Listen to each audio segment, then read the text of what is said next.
마가복음 10장 13절부터 31절을 가지고 말씀드리겠습니다. 오늘은 성결교회 주일입니다. 우리 성결교회는 조선 사람 두 분에 의해서 시작되었습니다. 1905년에 김상준, 정빈 두 분이 일본 동경에 유학을 가서 동경성서학원에서 2년 동안 공부를 하고 1907년에 우리나라 서울에서 전도해가지고 성결교회가 탄생했습니다. 선교사는 동경까지 왔었고 일본 동경까지 왔었고 동경에 우리나라 사람 두 사람이 가서 복음을 수입해 와서 우리나라에 전도해가지고 생긴 교회입니다. 김상준과 정빈 두 분에게 복음을 전하고 가르쳤던 분은 미국인 선교사 길브론과 카우만이었습니다. 이 두 분 선교사님도 우리나라에 와서 힘을 합쳤습니다. 본래 이분들은 일본 선교하러 왔었습니다. 그런데 일본에서는 믿는 자들이 별로 없었습니다. 지금도 일본 성결교회는 교회도 교회 전체가 그러한데 교세가 미미합니다. 그런데 조선은 교회가 부흥했습니다. 그래서 조선 선교로 이 두 분 선교사님이 바꾸었습니다. 하나님의 인도하심이 이렇게 이러했습니다. 이 두 분 미국 선교사님들은 감리교회와 장로교회의 영향을 받았습니다. 그래서 성결교회는 교리적으로 감리교회와 같이 요한 웨슬레의 신앙 노선을 따르고 있습니다. 요한 웨슬레는 장로교회 지도자 칼빈보다 200년 정도 후대의 사람입니다. 웨슬레에 의해서 가르침이 더 심오하게 성장했습니다. 우리 성결교회는 장로교회와는 교리적으로 다른 면이 있습니다. 알미니우스 주의를 따르고 있습니다. 사람의 책임과 성결을 강조하고 있습니다. 그러나 오직 믿음으로 구원받는다고 하는 진리 위에 서 있습니다. 선행으로 구원받는다고 가르치지 않습니다. 예수 믿고 구원받았으니까 성결한 자가 되어야 한다고 가르치는 것입니다. 그래서 성결교회는 복음주의 교회입니다. 성결교회는 선행을 해야 구원받는다고 비난하는 사람들이 있습니다. 그건 그들이 몰라서 하는 말입니다. 우리 성결교회는 어떤 교회에서 갈라져 나온 교회가 아닙니다. 조선 사람 두 분이 일본에서 미국인 선교사를 만나가지고 예수님을 알고 구원받고 한국에 와서 전도해가지고 생긴 교회입니다. 이런 면에서 우리 성결교회는 자랑스러운 교회입니다. 선교사가 오기 전에 역수입을 했다. 외국에 나가서 복음을 듣고 우리나라에 와서 전도한 그런 자랑스러운 교회입니다. 갈라져 나온 그런 교회가 아니라 하는 것입니다. 보통 사람들이 성결교회가 어떤 교회요 이렇게 묻는데 우리가 성결교회 다니는 사람으로서 자부심을 가지고 바로 말해줄 수 있어야 합니다. 그 당시 유대인의 회당에서 아이들이 랍비로부터 안수기도를 받는 일은 흔한 일이었습니다. 대개 첫돌에 유명한 랍비들의 축복을 받게 했습니다. 부모들이 자녀들을 축복하여서 머리에 손을 얹고 기도하기도 했습니다. 13절에 어린이들을 예수님께 데리고 와서 예수님께서 쓰다듬어 주시기를 바랬습니다. 병행기사가 마태복음 9장 13절인데요. 손을 얹어서 기도하여 주시기를 바랐다고 했습니다. 부모들이 아이를 데리고 와서 예수님께 축복 기도를 받기를 원했습니다. 자녀를 사랑하기 때문에 아이들에게 예수님을 만나게 하고 있습니다. 어릴 때에 어떤 사람을 만나는가 하는 것이 중요합니다. 부모가 담배를 피우면 그 자녀도 담배를 피울 확률이 굉장히 높습니다. 나도 크면 피워야지. 크기도 전에 피우는 사람도 있습니다. 우리 건물 2층에 가면 얼마나 담배꽁초가 많이 있는지 한 10개는 되는 것 같아요. 종종 담배 연기가 올라옵니다. 담배 피우는 집안에 자녀들이 담배를 피우게 되어 있습니다. 예수 믿는 집안에서는 아이가 담배를 좀 피우다가도 끊지 계속 피우지는 않습니다. 정말로 존경할 만한 인물을 어린이가 만난다면 어떤 일이 일어나겠습니까? 그 인물을 어릴 때부터 본받으려고 할 것입니다. 닮아가려고 할 것입니다. 어린아이는 배우고 닮아가려고 하는 경향이 강합니다. 말 못하는 어린아기가 엄마의 표정을 그대로 따라하고 있습니다. 엄마가 가지고 있는 표정 그대로 따라합니다. 엄마 얼굴을 쳐다보고 엄마가 표정 짓는 대로 그대로 따라하는 겁니다. 누가 시킨 것도 아닌데 그래 하는 겁니다. 그게 정상인 줄 알고 말이죠. 아이들이 욕을 하는 것은 어디선가 들었기 때문에 하는 겁니다. 욕을 가르치는 학교는 없습니다. 들었기 때문에 따라하는 겁니다. 이런 것을 보면 알 수 있습니다. 아이들은 좋은 것을 보면 그대로 따라합니다. 가르치지 않아도 보여주기만 해도 됩니다. 제대로 된 것을 보여주기만 하면 따라하게 됩니다. 어릴 때부터 인생의 목표가 보면서 생기는 것입니다. 요즘 청소년들이 존경할 만한 인물을 보지 못하니까 연예인을 본받는 겁니다. 진짜 존경할 만한 인물을 아이들에게 보여줘야 합니다. 학교에서 학생들에게 최고를 보여주려고 해야 합니다. 무엇이든지 최고인 사람을 초청해서 공연을 하거나 강의를 하게 해서 학생들에게 보여줘야 됩니다. 인재가 그냥 나오는 것은 아닙니다. 뿌렸기 때문에 나오는 것입니다. 뭘 제대로 본 게 있어야 본받고 목표로 삼을 것입니다.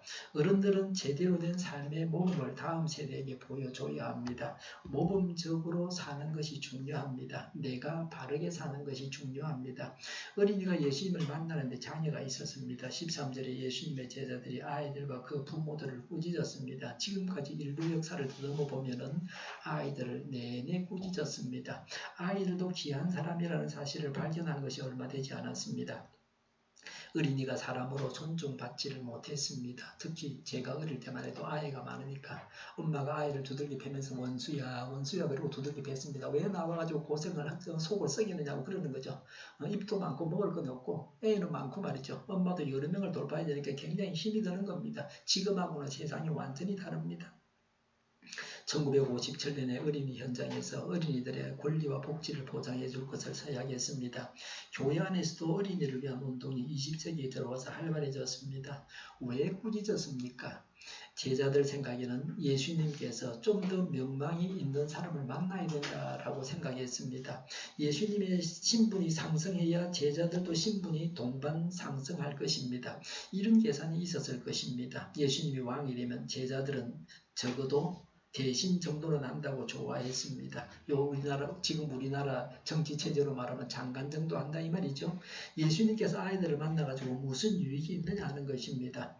예수님 당시는 아이들을 무시해서 아이들이 사람이 아니라고 했습니다. 장정만 숫자를 세고 아이들은 수도 세지 않았다. 아이나 여자는 사람이 아니라는 겁니다.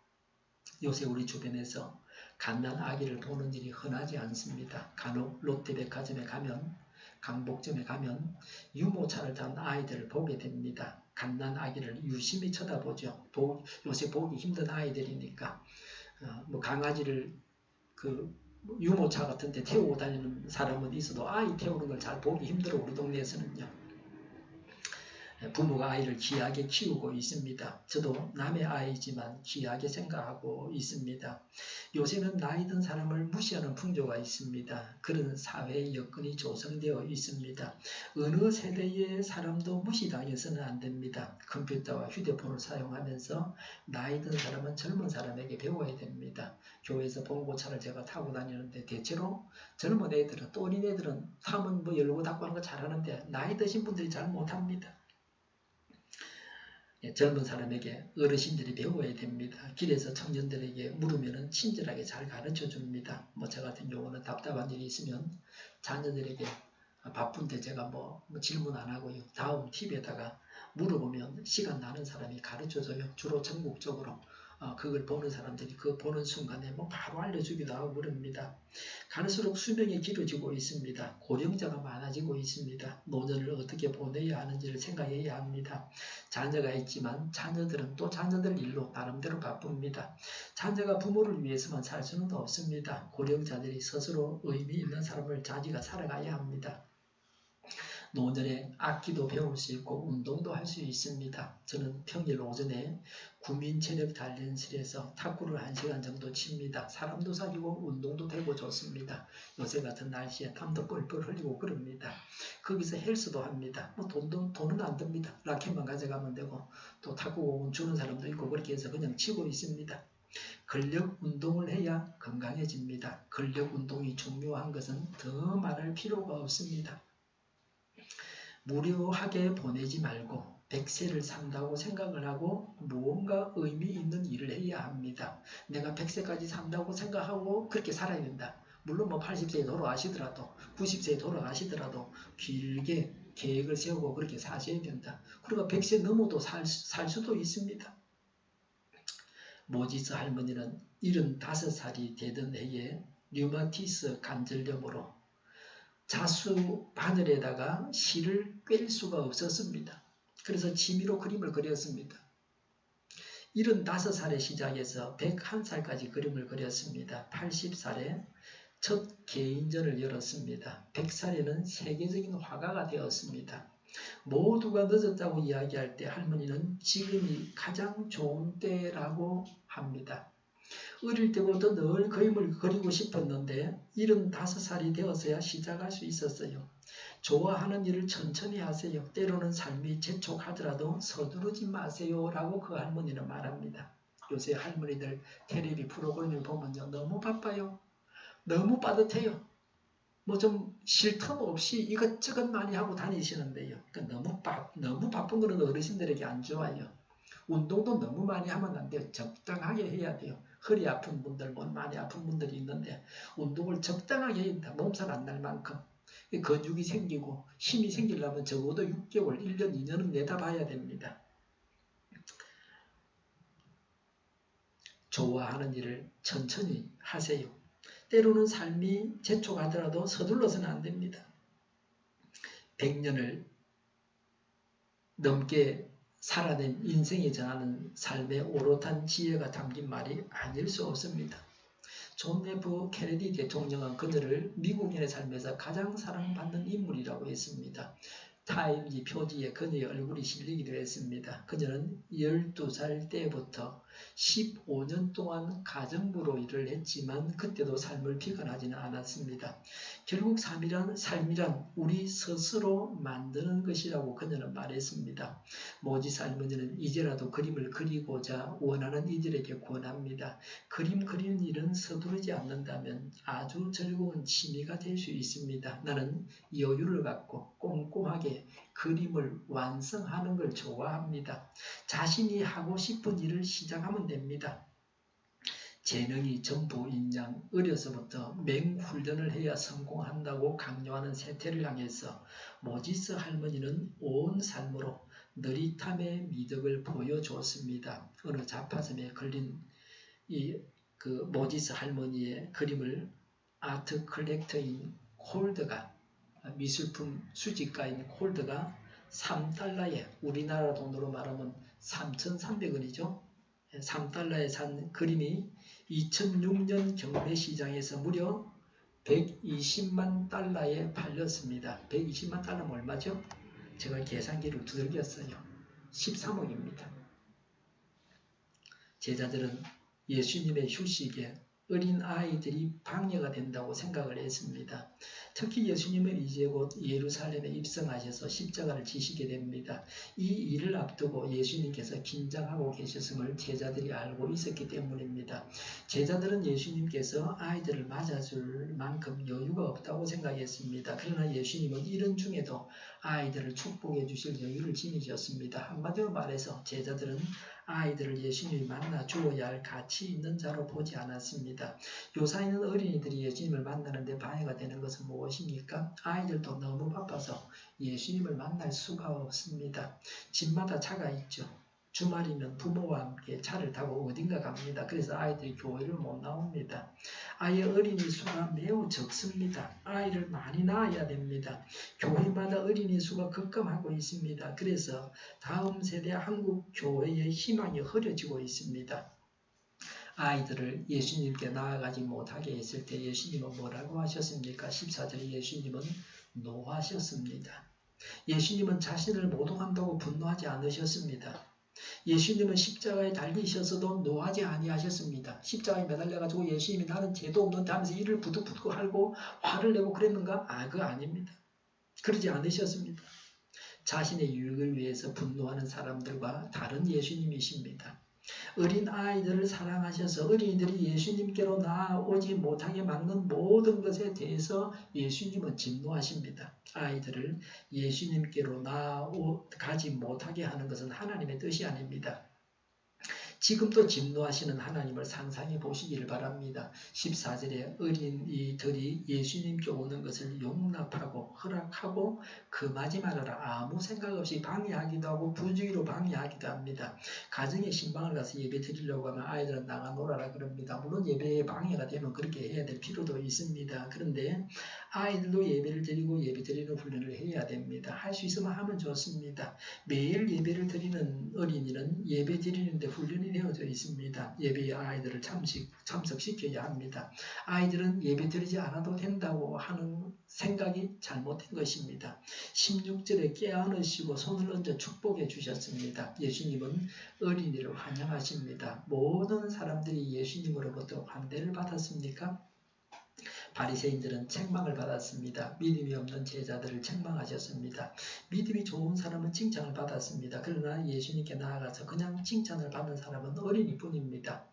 어린이에게서 본받아야 할 점이 무엇입니까? 첫 번째는 겸손입니다. 어린이는 겸손해서 자기를 자랑하지 않습니다.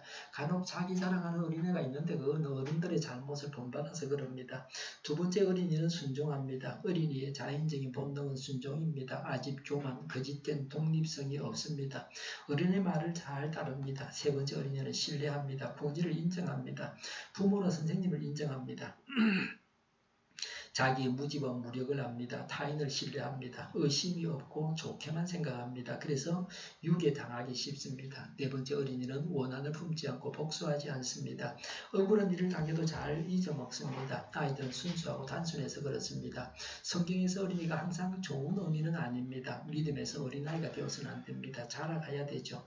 미숙해서 일이나 만들고 언제나 섬겨줘야 할 어린이가 되어서는 안 됩니다. 나이가 40살, 50살이 되어서도 6살 아이 정도의 정신을 갖고 있는 장애자가 있습니다. 영적으로도 그렇게 되어서는 안 됩니다. 어린아이와 같은 사람은 나이와 관계없이 언제나 하나님께서 좋아하십니다. 14절에 하나님 나라는 이런 사람들의 것이라고 하셨습니다. 15절에 누구든지 어린이와 같이 하나님 나라를 받아들이지 않는 사람은 천국에 들어가지 못한다고 하셨습니다. 14절과 15절을 잘 보면 어린아이보다는 어린아이의 좋은 특성을 지닌 자라야 천국에 간다고 말씀하고 있습니다. 어린아이라도 이런 특성이 없을 수 있습니다. 어른이라도 이런 특성을 가지고 있을 수 있습니다. 어린아이라고 천국 가는 것이 아니라 이런 어린아이의 좋은 품성을 지닌 자가 천국을 가는 것입니다. 우리가 이런 어린이의 좋은 품성을 지녀야 됩니다. 첫 번째가 겸손해야 합니다. 겸손은 하나님과 관계에서 다른 사람과 관계에서도 나타납니다. 두 번째는 순종해야 합니다. 순종함으로 의에 이르게 됩니다. 예수님의 높은 경지로 나아가게 됩니다. 순종함으로 열매가 풍성해집니다. 세 번째는 신뢰해야 됩니다. 하나님을 신뢰하고 예수님을 신뢰함으로 지금 천국을 이루고 영원한 천국에 들어가게 됩니다. 하나님을 믿는 만큼 이 세상에서 천국 생활을 하게 됩니다. 행복합니다. 공연히 두뇌를 사용해서 머리 아파할 필요가 없습니다. 믿고 맡길 사람이 있으면 문제가 발생해도 문제가 없습니다. 하나님을 신뢰하지 못하는 것이 문제입니다. 신뢰가 없으니까 염려하고 괴로워하는 것입니다. 그리고 원한을 품지 않고 복수하지 않아야 됩니다. 복수를 하나님께 맡기고 하나님께서 처리하실 것을 믿어야 합니다. 미워하고 정오하고 일을 가면 그것이 나에게 굉장한 부담이 되고 많은 에너지를 소모해서 내가 할 일을 못하게 합니다. 이 세상 어디에서나 경쟁이 있습니다. 천국길을 가는 데에도 경쟁이 있습니다. 1등이 있고 꽁지도 있습니다. 31절에 보니까 첫째가 꼴찌가 되고 꼴찌가 첫째가 되는 사람이 많을 것이라고 하셨습니다. 앞서가는 사람이 뒤서게 된다고 하는 것입니다. 소니와 파나소닉은 세계 전자산업을 이끌었던 일본 기업들입니다. 옛날에 이런 일본 일제 카세트 테이프를 지금도 제 책상 서랍에 넣어두고 있는데 아까워서 버리지 못하고 넣어두고 있는데 지금은 쓸 데가 별로 없어요. 그거 뭐 옛날에 몇십만 원씩 하고 그랬는데 말이죠. 전에는 이들 기업이 최고였습니다. 삼성이나 LG가 선망의 대상으로 여기면서 한동안 따라갔었는데요. 이들 일본 전자기업들이 완전히 몰락을 했다가 이제는 업종을 바꿔서 부활하고 있다고 합니다. 앞서거니 뒤서거니 하면서 자꾸 바뀌는 겁니다. 1등이 늘 1등만 하는 것이 아니고 1등 했다가 뒤로 밀렸다가 또 나아가고 뭐 그러는 겁니다. 북과 미국이 기싸움을 하고 있습니다. 이 싸움을 보고 있으면 재미가 있습니다. 트럼프 대통령이 6월 12일에 만나자고 했던 약속을 취소를 했습니다. 제가 볼 때도 잘했던 것 같아요. 그래 한 방 놔야 되지. 그거 내버려두면 안 되거든요. 그럼 어떻게 뭐 타협하고 그래서 안 돼요. 취소하니까 북에서 저자체로 나오고 다시 만나게 될 것이라고 합니다. 전 세계가 이들의 만남을 주시하고 있습니다. 어느 쪽도 항복하지 않을 겁니다. 그 북핵을 폐기하는 것이 온전히 폐기하는 게 쉬운 일이 아닙니다. 북한도 상당한 결단을 해야 되고 옛날처럼 시간만 질질 끌고 받아먹을 거 다 처먹고 그래 안 되고 그러면 안 되죠. 이제는 끝장을 내야 되거든요. 그러나 언제나 강하게만 한다고 해서 일이 되지는 않습니다. 때로는 강하게, 때로는 약하게 해야 됩니다. 서로가 원하는 바를 다 이루어 주겠다고 하는 확약이 우선적으로 있어야 됩니다. 그리고 나서 두 정상이 만나야 할 것입니다. 한국, 북한, 미국, 중국, 러시아, 일본이 한반도를 두고서 어떤 선택을 하느냐에 따라서 흥망성쇠가 정해질 것입니다. 100년 전에 중국은 망하고 일본은 망하고 뭐 그랬습니다.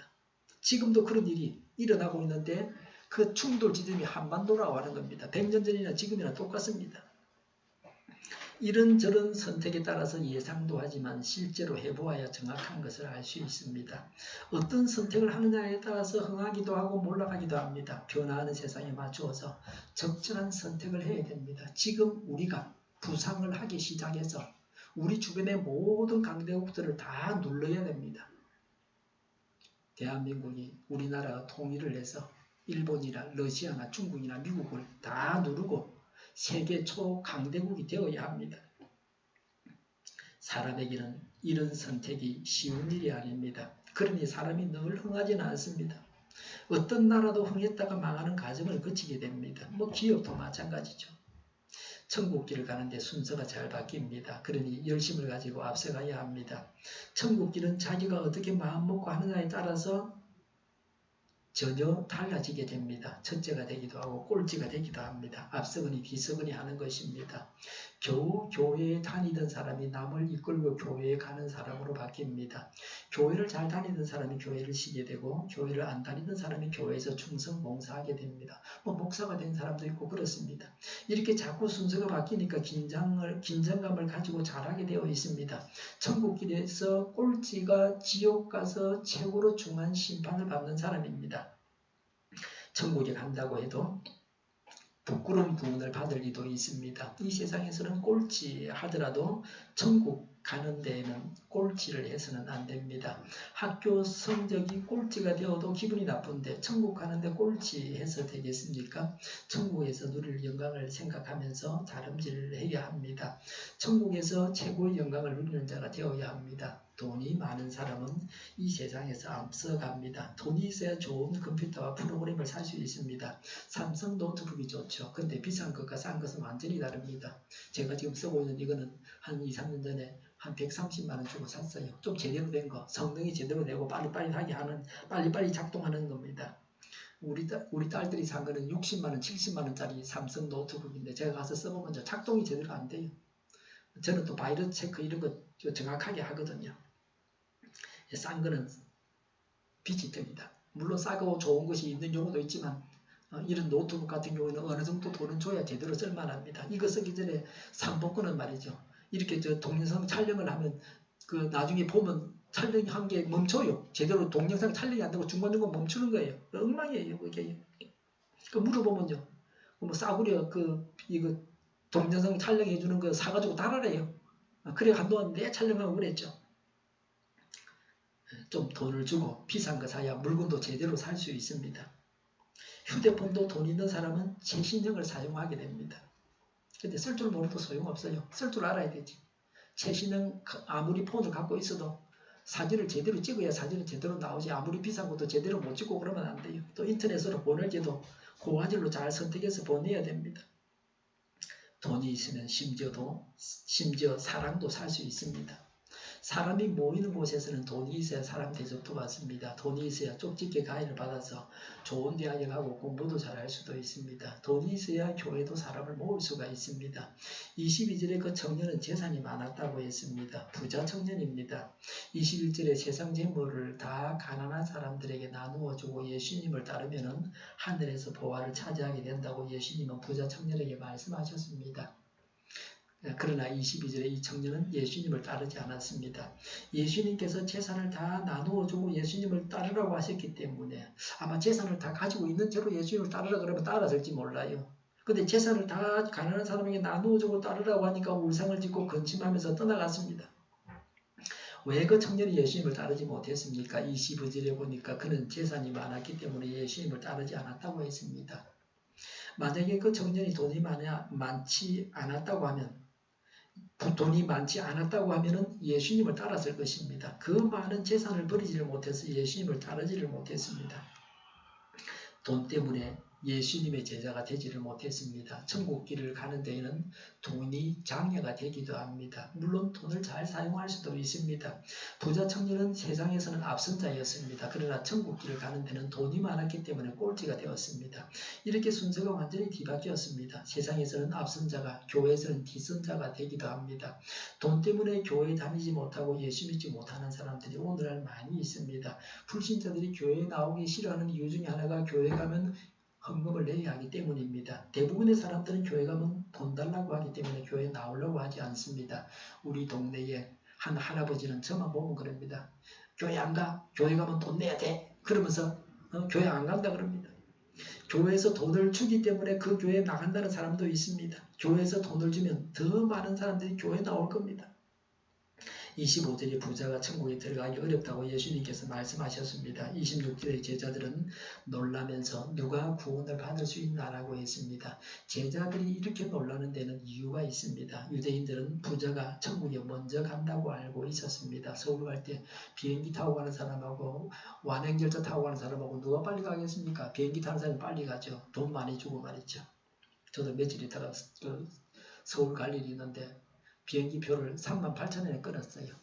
얼마 전에 제일 싼 거로 싼 시간 택해갖고 그러면 뭐 무궁화보다 조금 더 비싸요. KTX보다 오히려 싸죠. 그런 시간대가 간혹 있어요. 그거 타고 올라가면 돼요. 세상에서는 부자들은 뭐 비싼 표라도 자기 원하는 시간에 돈 많으니까 뭐 그렇게 끊어갈 수 있습니다. 그러니까 오늘날에도 부자가 천국에 먼저 간다고 생각하는 경향이 있습니다. 부자가 된 것은 하나님께서 사랑하셔서 복을 주신 것이니까 더 먼저 천국 간다고 생각했습니다. 유대인들이 그렇게 생각했습니다. 세상에서 첫째는 천국 길을 가는 데에도 세상에서 첫째인 사람 부자는 천국 길을 가는 데도 첫째라고 생각을 했습니다. 근데 예수님 부자라서 천국 가지 못한다고 하니까 제자들이 놀랐습니다.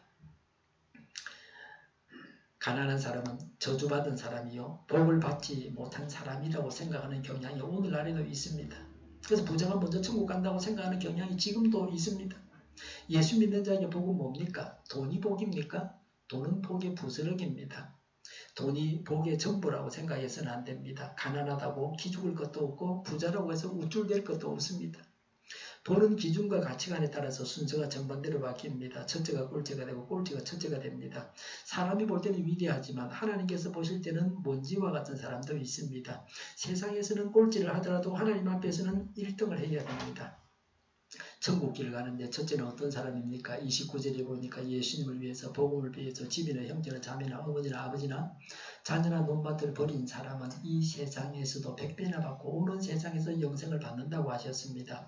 예수님을 위해서 버리는 사람이 되어야 천국길에서 첫째입니다. 예수님은 부모 형제까지 버리라고 하셨습니다. 논밭까지 버리라고 하셨습니다. 부모 형제를 버리는 것은 쉬운 일이 아닙니다. 논밭은 재산과 일터입니다. 이런 것까지도 버리라고 하셨습니다. 예수님을 위해서 돈을 버릴 수 있어야 됩니다. 예수님을 위해서 직장도 버릴 수 있어야 됩니다. 예수님을 위해서 이 세상에 어떤 것도 버릴 수 있어야 됩니다. 그러면 첫째가 될 수 있습니다. 이제 공부도 안 하고 막 집에서 맨날 놀기만 하면 됩니까? 그 말은 아니에요. 네. 버릴 것을 버리지 못하니까 교회에 오래 다녀서 남을 이끌고 나올 만한 때도 되었는데 그렇게 하지 못합니다. 늘 꼴찌입니다. 언제까지 꼴찌 하시겠습니까?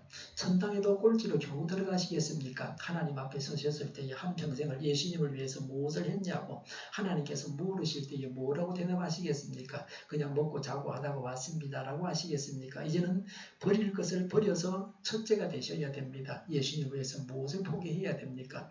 예수님을 위해서 무엇을 포기할 수 있습니까? 예수님을 위해서 이제 무엇을 포기하시겠습니까?